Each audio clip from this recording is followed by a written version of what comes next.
Assalamualaikum warahmatullahi wabarakatuh. Saya Putri Adina Novalianti. Di sini saya akan storytelling tentang sejarah rangkaian peristiwa Rengas Dengklok hingga proklamasi.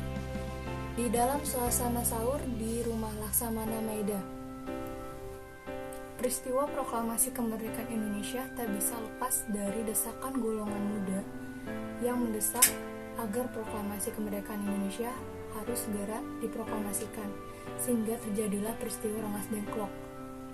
Adanya perbedaan pendapat antara golongan muda maupun golongan tua dalam cara pelaksanaan proklamasi kemerdekaan Indonesia menimbulkanlah peristiwa Rengas Dengklok tersebut, yang dimana terjadi pada tanggal 16 Agustus tahun 1945, tepatnya pada pukul 3 pagi waktu Indonesia Barat di Rumah Laksamana Maida.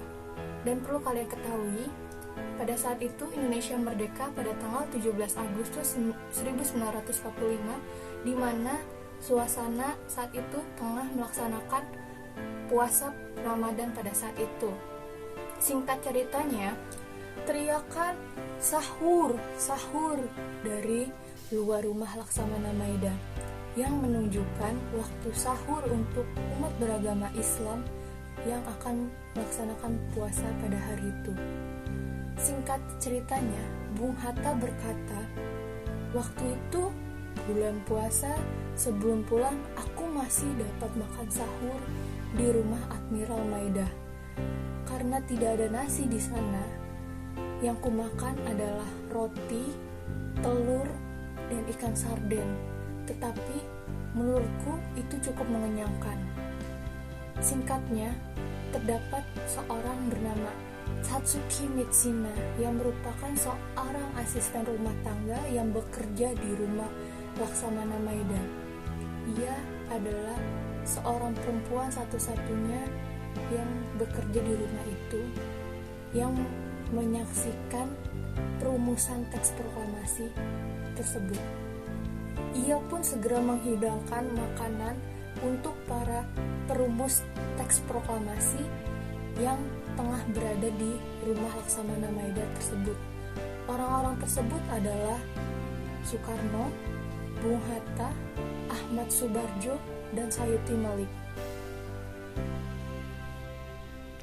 Selanjutnya, mereka melanjutkan santap sahur tersebut. Sedangkan Sayuti Malik tetap melanjutkan tugasnya untuk mengetik naskah proklamasi dengan mesin ketik yang berada di konsulat Jerman yang tidak jauh dari Rumah Laksamana Maida. Sahur itu pun masih terasa seperti rapat, karena ketiganya tetap berdiskusi untuk menentukan lokasi yang tepat untuk membacakan teks proklamasi tersebut.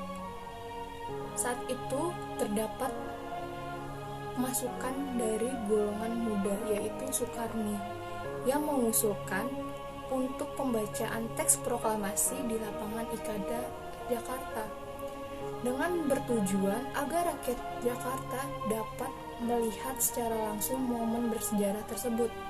Namun langsung ditolak oleh Soekarno dengan alasan pada saat itu lapangan Ikada di Jakarta masih dikuasai oleh para tentara Jepang, dan Soekarno menolak usulan tersebut karena tidak ingin memicu suasana yang tidak kondusif dalam pembacaan teks proklamasi tersebut. Akhirnya, rumah Soekarno yang terdapat di Jalan Pegangsaan Timur nomor 56, yang saat ini menjadi Tugu Proklamasi, disepakati menjadi lokasi untuk pembacaan teks proklamasi tersebut. Maka dari itu, setelah santap sahur, para tokoh bangsa tersebut berpamitan pulang dari Rumah Laksamana Maida. Sepulangnya dari rapat itu, Bung Hatta mengaku baru tidur setelah melaksanakan sholat subuh, dan ia pun terbangun pada pukul 8.30 pagi. Ia lantas bersiap-siap berangkat ke Pegangsaan Timur, lokasi tempat pembacaan teks proklamasi kemerdekaan Indonesia. Bung Hatta pun berkata, "Setelah mandi, dan bersyukur, aku bersiap-siap berangkat ke Pegangsaan Timur nomor 56 guna menghadiri pembacaan teks proklamasi kepada rakyat serta menaikkan bendera Sang Merah Putih yang akan dikunci dengan lagu Indonesia Raya.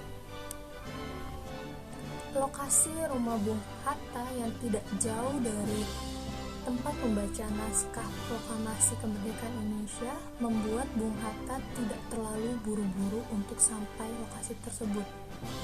Semua orang pun tahu bahwa Bung Hatta tidak akan datang terlambat pada saat itu, sehingga tidak perlu khawatir.